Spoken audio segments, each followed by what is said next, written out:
Hello everyone, welcome back to OCD Recovery's YouTube channel. Before we go any further, you could please subscribe down below. What we're going to do is over the next couple months, we're going to kind of change the way we're doing some of the videos. We're going to do a little bit more life in general perspectives, more in-depth videos by myself on my struggles, maybe not so much covering topics that have been covered so much, but talking about my particular journey or other moderators' particular journeys and what we've learned over the way, how we felt during the beginning of our journey or the middle of our journey, how we feel now and stuff like that. So the videos that we're going to be producing won't be as frequent. I'll probably still be doing at least 10 a month, but not at the volume or frequency like I was. But I will be diving a lot more into my personal background, talking about life in general and the benefits of perspective shifts.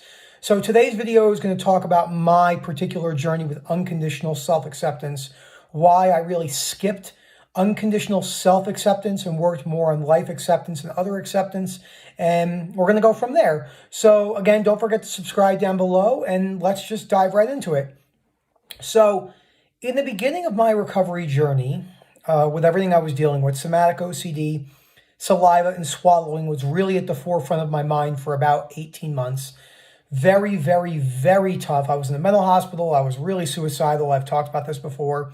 I won't talk about it again in this video. But when I found Rob, one of the first things I did was I skimmed through the myth of self-esteem, and understandably so. The myth of self-esteem is a really, really difficult read.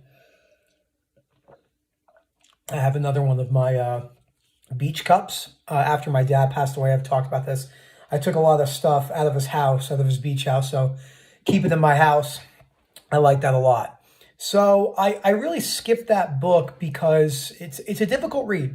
Chapter 4, I think it's called Psychotherapy and the Value of a Human or something along the lines of that. Rob really was adamant that I read that chapter. It breaks down unconditional self-life, other acceptance, especially unconditional self-acceptance, and the myth between self-esteem and the problems with self-efficacy versus self-acceptance, which there is benefits to self-esteem in ways where he explains that, but the long-term aspects of it is primarily detrimental to most people. And the reason why self-acceptance is so important. So Daisy's right next to me, so if you see my hand down here, I'm petting her. So I skipped the book, and I really didn't go back to it. Actually, I'm going to be honest with you, I just started reading it again for the first time in the almost full 2 years I've been working with Rob, or taking recovery seriously has been about 18 months. But the first 6 months of my journey, I really didn't take anything too seriously. I was quite adamant that that book didn't pertain to me when it ended up pertaining to me the most. So everyone hears me talk about somatic OCD and sensory motor OCD, which is a really important topic to talk about, but no one ever hears me talk about my body dysmorphic fears. I don't care if it's body dysmorphic disorder or just body dysmorphic fears. It doesn't matter to me. I don't need to figure that out. It's a waste of time to figure it out, OCD or not. What matters is you know you have a problem, and then what are you going to do to move forward? Recognizing there's a problem is important, but trying too much to figure out if it's a particular thing is not actually the most important thing when it comes to getting better with this. So I started reading the book again about maybe a week ago. I just got it in the mail. I had it on Kindle, which I really skimmed through it. I wasn't taking it seriously. I like having the hard copies. The hard copies work really well for myself.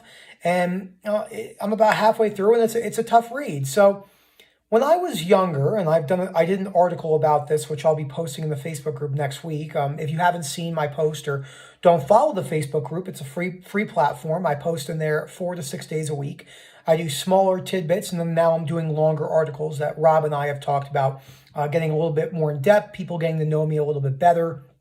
Instead of more of I tend to be very blunt in ways, more of like a Gary Vaynerchuk type guy. Interesting fact, he went to my high school, if you don't know who he is. And so my background and stuff like that. But I think it is important to learn a little bit more about myself and just understand why these things really affected me the way they did. So when I was a teenager, I was not the best kid. I had a lot of rebelliousness in me. I was very vengeful and resentful towards many things in my life. My mother and I did not have the best relationship when I was growing up. I got in trouble quite frequently, which is I never really did bad in school, but I never actually went to school. I skipped a lot. I had extended detentions, which was detentions after school for 3 hours on Wednesdays and Thursdays, I believe, from the middle of my freshman year in high school all the way to the middle of my sophomore year in high school. I had them a year in advance. This is how much I got in trouble. And I talked to a lot of my friends today. A lot of us have matured quite a bit, but at that time frame, I just didn't hang out with the right people, you could say, and it was problematic for me. So I smoked about a pack and a half of cigarettes a day by the time I was 16 years old. All my friends were smoking cigarettes. I was smoking weed all day long. I was definitely doing other hard drugs as well. And it was not the place where I wanted to go. So I had a buddy who came to a Halloween party who I hung out with all the time. His parents let us go there. We would smoke 3-foot bongs and stay up all night smoking weed, and we had a great time. So he got in really good shape. And I remember he dressed up like the movie 300, one of the characters from the movie 300. He came to the party, and all the girls were awing over him. All the guys were jealous. We're all twigs at that age, or we don't even know what's going on. I remember coming home and saying to my dad, which was probably a blessing in disguise, because he was like, oh my gosh, my son might get healthy, because I was quite unhealthy, even though I did play sports. I said to him, hey, look, I really want to stop smoking cigarettes and get in shape. And he said to me, if you want to get in shape, the first thing you're going to have to do is quit smoking cigarettes. I said, I'm done. And I really quit at that time. I still smoke cigarettes at festivals when I go sometimes. So I'll smoke maybe, some cigarettes once a year when I go to a music festival, or I smoke cigars a couple times a year, or maybe one every other month. But nothing like I was when I was younger. That was a huge compulsive and unhealthy behavior for myself. It is important to talk about, if you do smoke cigarettes, it doesn't mean you're an inherently bad person, but it's not inherently a good behavior to have. So it could be very short-term distraction and not healthy for yourself and stuff like that. So that was really where it started. In the beginning, you don't know any better, because there are so many people that put themselves up in all these situations, these conditional self-esteem responses, and the meter I talk about. So, you go to a carnival and you see the game where you hit the hammer down and the meter goes up and down. Well, that's kind of what conditional self-acceptance is like. You hit that meter up and down, but you never actually get to a point where you're kind of just static, in the middle. You're just either really high or really low. And I see this very frequently with my friends that compete, or my friends that are in the fitness industry. What they'll do is they will basically, boo-boo, no. Mm-mm. What they'll do is they will, I'll pick my dog up for the rest of the video. Come here. Come here. Come here. All right. So what they'll do is, let me move the camera a little bit. They will get this gigantic boost of conditional self-acceptance, and they'll feel really, really, really good in the middle of the show or afterwards, when people are saying to them, oh my gosh, you look so great, and you were so lean, you were so striated. And I can see it. They get that almost very, very conditional based response. And then when the off season leaves and they don't look like the way they think they're supposed to, and they put so much value on the way they look, they leave and they get sad and they blame it on this. But what the problem is, what the real genesis is they're accepting themselves conditionally in certain situations. And this was a huge problem for me. I counted my macros for 10 years on paper. I don't think counting macros is inherently bad, but it was not beneficial for myself at that point in time. I might count macros again. I might compete in bodybuilding one day, but if I do, it will be in a very, very different mindset. And it won't be because of what anyone thinks about me. It will be because I want to do it. And if things don't work out as planned, and perfectionistic natures you want to avoid from. But this really was the detrimental thing in my life that really was a huge problem for me. And it really didn't lead me anywhere that I wanted to go.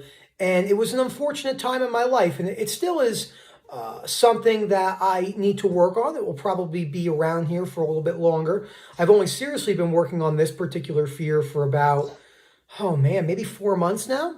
4 months ago, I was still counting macros compulsively and stuff like that. I did have good leeway. Like when I went out to dinner, I wasn't obsessed about missing macros, even when I was really lean or something like that. But I definitely was completely conditional about it. A A couple things I've noticed is I don't look at myself in the mirror as much anymore. If I do, it's not in an obsessive way. I don't have to stare at myself at the gym when I have a pump, wondering, how the way I'm looking. I love having a pump and I like looking good physically, but it's no longer a part of who I am. I don't need to attach my whole entire meaning to that, which was really, really, really problematic. Look, she's so pathetic.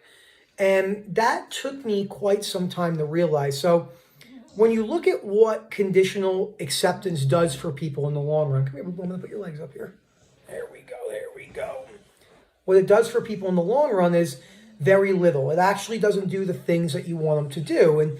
And it gets you to a point, I'm going to put you down, boo-boo. You're not liking that. Come here. It gets you to a place where everything that you're doing in your life has to be based off of a condition. And it has to be based off you looking a certain way. And that is just not where you want to be in life. Now, I always have to talk about this. There's nothing inherently wrong with wanting to have muscle. But the problem is it becomes so perfectionistic. We take it to the utmost extreme. And I do think it's very hard to be unconditional when you're taking it that seriously. I think it's very, very hard. Do I think it's possible to do it? In my particular case, it could be. I think it would not be able to do that. Like, let's say I wanted to compete in bodybuilding in the future, or men's physique, whatever. I think I would have to be much further along in order to understand that I'm doing it for myself. And it doesn't matter what anyone says about the way I look, or if I, all the little bodybuilding terminologies we use called like spilling over, where you come in flat or washed out from improper carbohydrate refeeds, and all that stuff doesn't really matter. It's cool to think about and cool to talk about, but in the grand scheme of life, it's not that important. Rob and I were speaking the other day. We both watched the North Korean defector video in the same day, and we were texting. It was late for me, so I know it was like 3 a.m. for Rob. Rob likes staying up late. He's a night owl. I really like that because we get to have conversations when I get back from work, and when Rob is sitting on his balcony, probably enjoying a cigar and thinking about his next 200 Twitter posts. So we like to joke around with each other quite a bit, but we do take things very seriously when it comes to getting the knowledge out there and the awareness about the benefits of unconditional self-acceptance and the short-term benefits, but the illusion of self-esteem. So, and we hear this talked about all the time, I heard someone who has millions of followers asking someone who is extremely famous, an A-list celebrity, in an interview last year, what do you think the importance of self-esteem is in what you do? And they said it's everything about what you do. And we can't blame this for this. If OCD didn't exist, if OCD wasn't a condition, none of us would even know about this, more than likely. We wouldn't stumble upon Albert Ellis unless maybe you were getting a degree in psychology, or, you were a psychotherapist or a psychiatrist. You probably would never even heard of Albert Ellis. Why would you? He's not famous like Albert Einstein, but, many cognitive behavioral therapists don't even know who Albert Ellis is. It's an interesting thing to think about. So he is very, he's more known now. Rob has definitely got his name out there, and I do as well. I do talk about him quite frequently. And this was humongous for me. And I have a long way to go, as I said, but I can already tell that I'm almost, I've stepped out of the door of my body dysmorphic fears, and I'm much better at accepting who I am. If for something happened and I could never go to the gym again, I would definitely be upset. I think I would still look at it in a conditional manner right now, but I wouldn't view it like I did X amount of years ago. I wouldn't freak the fuck out and just lose my shit and be super anxious. Right now, making this video, it's actually the first time I've made a video where I feel quite uncomfortable talking about this, which is good for me, which I could tell I still have a rational belief surrounding it. And so I'm a little bit anxious right now talking about it. But it's important to talk about this stuff because naturally, as humans, we think very, very, very conditionally. And I understand why we do that. Conditional acceptance is easier in a way. It doesn't take too much critical analysis. We're instilled to think this way, whether it's genetically, biology, environment, culture, all the different aspects on why we think the way we do and act the way we do right now. Sam Harris has some really good stuff on how we don't really have free will, which is a great thing to watch. Cool, just an awesome theory to talk about, which I do align a lot of my views with that as well. And there's a lot of things we just don't know. We don't know much about instilled personality traits and all these other things. But the reality is, you can work on starting to accept yourself unconditionally in the moment. And I don't need to talk about agreement as an acceptance. There's plenty of videos. Please watch those videos. Those are very, very necessary for realizing. We all ask that. Well, do I have to like the thoughts? No, you don't have to like something about yourself. You don't have to like that. Maybe for my case, people who don't have the best genetics on earth, you look at people who have the best genetics and the people who have incredible physical structures, and you look at them and you say, oh, my life would be so much better if I looked like them. But you don't even know that. You don't know the struggles they're going through. You don't know what they've been through just because they have a physical, aesthetic appearance about themselves. It just doesn't make any sense. And when you start to break it down rationally and look at life in a very rational manner, you start to see things in a way that is very, very freeing in a way. And you realize that, again, you don't have to like something, but you can learn to accept it. This will take time and patience. So, again, and I do understand the myth of self-esteem is a very difficult read for many. Even having lots of literature and research background in my schooling at my doctoral level, I do think that book was incredibly hard to read. I would say it was probably as I'm still reading it, in the top 3 hardest books I've ever read. I get lost sometimes. I'm like, oh my gosh, what is going on? And, but I know that I have to take it slow and go through it because of my, building low frustration tolerance, which I do recommend watching all my videos on that and the importance of that to OCD recovery. So I want to end it with that.